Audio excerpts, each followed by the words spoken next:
Hi all, this is Sean from Time and Talk. So today's video is going to be about collection building, and I have two main watches in my collection, and they are an Omega Speedmaster First Omega in Space and the Rolex Explorer 39mm 214270.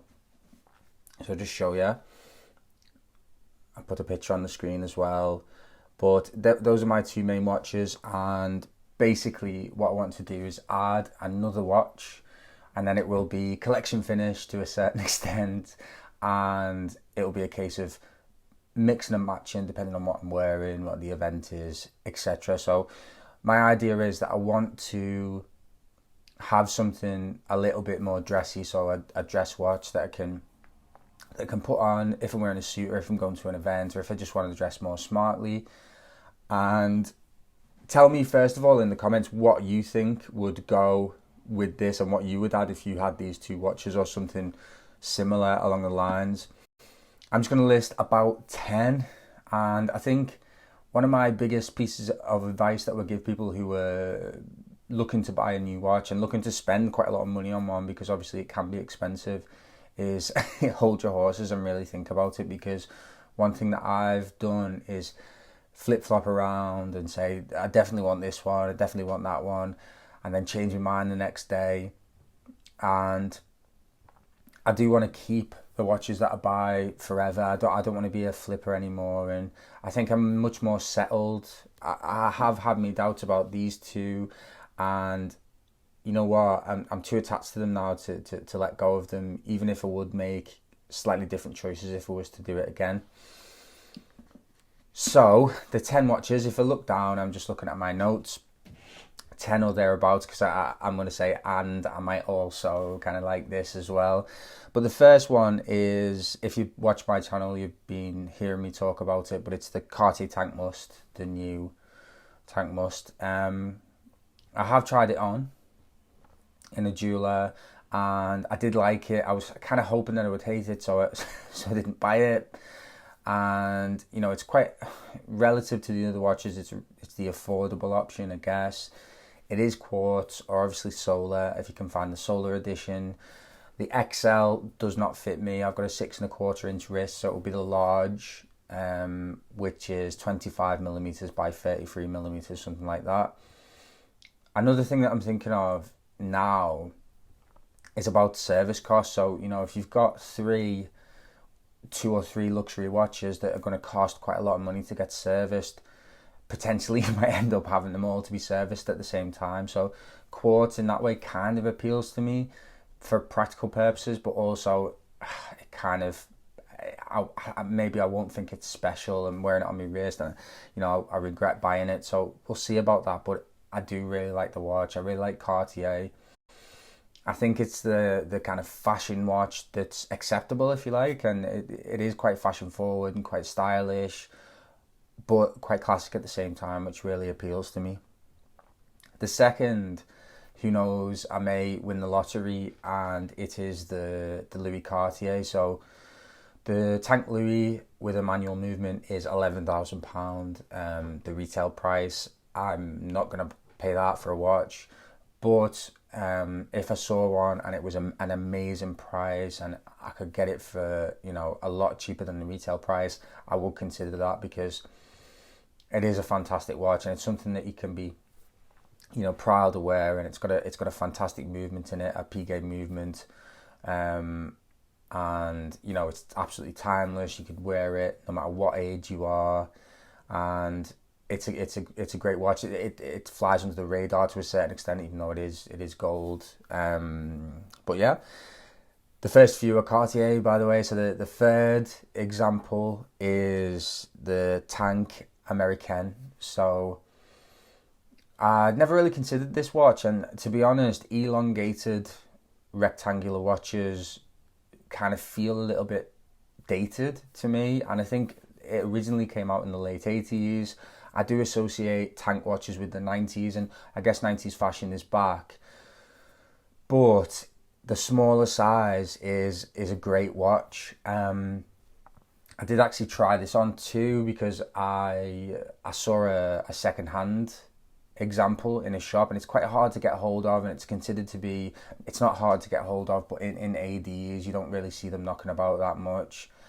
And it's considered a women's watch. It's 22 millimeters by, I can't remember the lug to lug, but it works on my wrist because I've got a small wrist, and it's automatic as well, so it's not got that quartz kind of, it wouldn't bother me as much. Again, a fantastic watch, kind of really stylish, completely different to the other watches that I've got, so it fit quite well.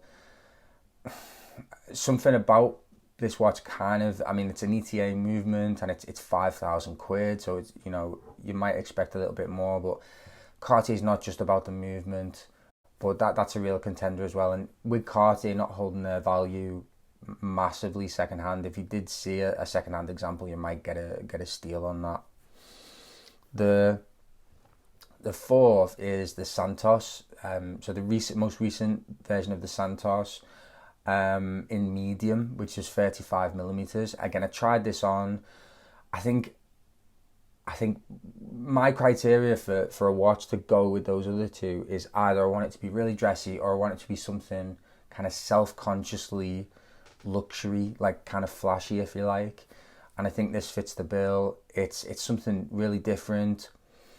It's obviously got those exposed screws, which makes it an industrial watch, an industrial looking watch. It's timeless. It's got that quick switch strap system, so you get a leather strap and the bracelet with it, which is cool. I don't think this watch actually takes other straps. Like, you can't put an aftermarket strap on it. Correct me if I'm wrong there if you own this watch. That's not a deal breaker, but it is something that's a little bit annoying if you're going to drop, you know, $6,000 on a watch. But, you know, you can't really go wrong with that watch. It's fantastic. It's got a decent movement in it. It's a manufactured caliber, an in-house movement.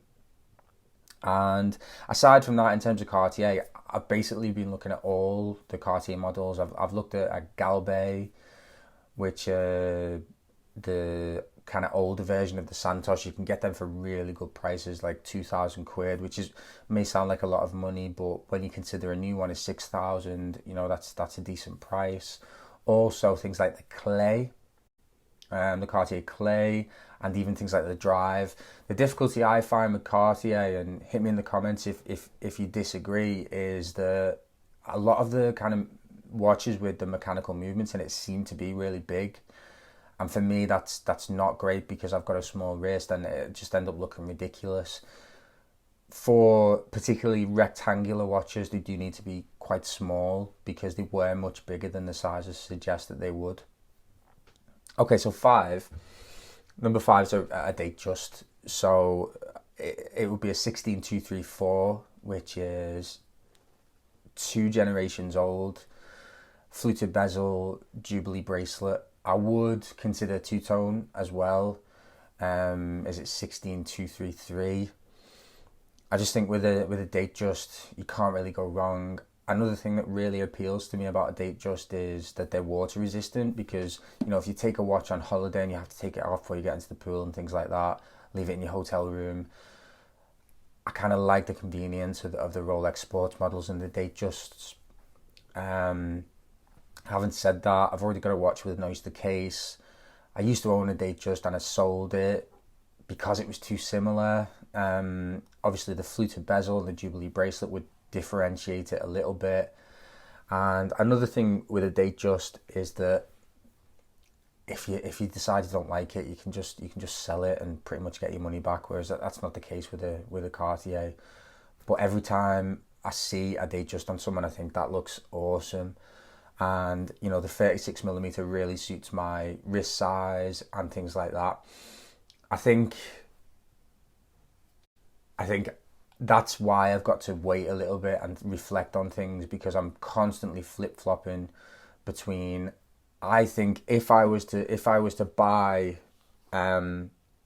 these two watches again, I would switch one of them up for another model, because I think these are very similar in terms of how they were. So they're both kind of casual, traditional, quite conservative sports watches. Whereas if this was replaced, by a Datejust, and then I got a more dressy watch, you would have kind of all bases covered at once. But yeah, I mean, I'm too attached to these watches now to ever get rid of them. So the sixth watch is the Reverso.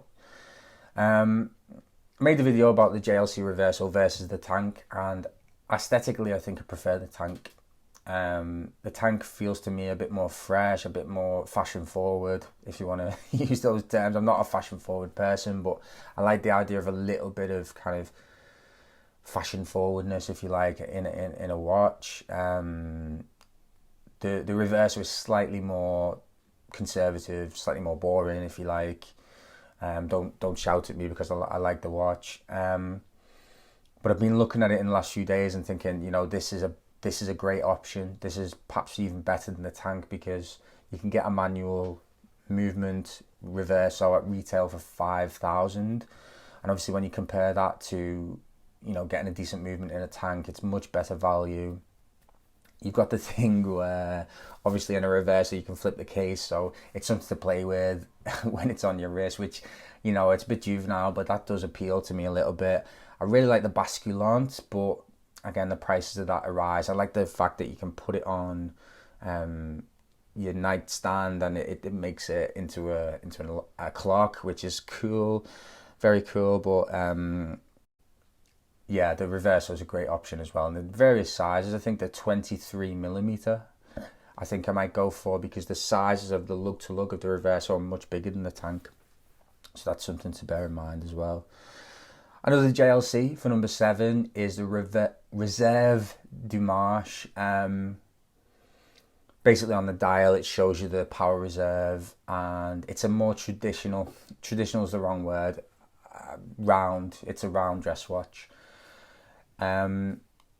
Fantastic JLC movement, you know, will never go out of style. Will not, I mean, there's a danger if you buy a rectangular watch that fashions will change, and I know the Tank's been around for 100 years, but, you know, for example, a Tank American makes me think of the 90s if the watch is too big, whereas this one will always be in style. I think this is an outsider, this one, because the price is quite high and it doesn't really have any X factor, if you like, je ne sais quoi. But it is a really great watch, a fantastic dress watch, and you should consider it. JLC are a great brand if you're looking to buy a dress watch. Another, number 8 is Grand Seiko, so the Elegance GMT. I would throw in with that the Grand Seiko manual wind. I can't remember the reference number for that. The GMT is SBG M221. 39mm. It's a GMT as well. So with these other two watches, you know, you've got a chrono, you've got an automatic watch, and then a GMT, which would work really nicely as part of the collection. It's got a lovely dial. It's quite traditional but quite modern proportions. I think it's quite thick, which is not a deal breaker, but ideally I would prefer something thinner.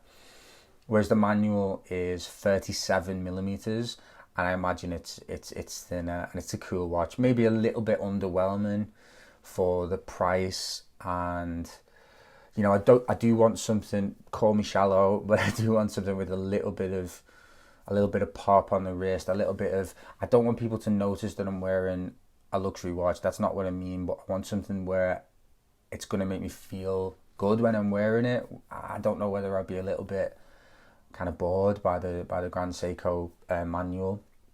But anyway, number 9 is the Omega Constellation Globemaster.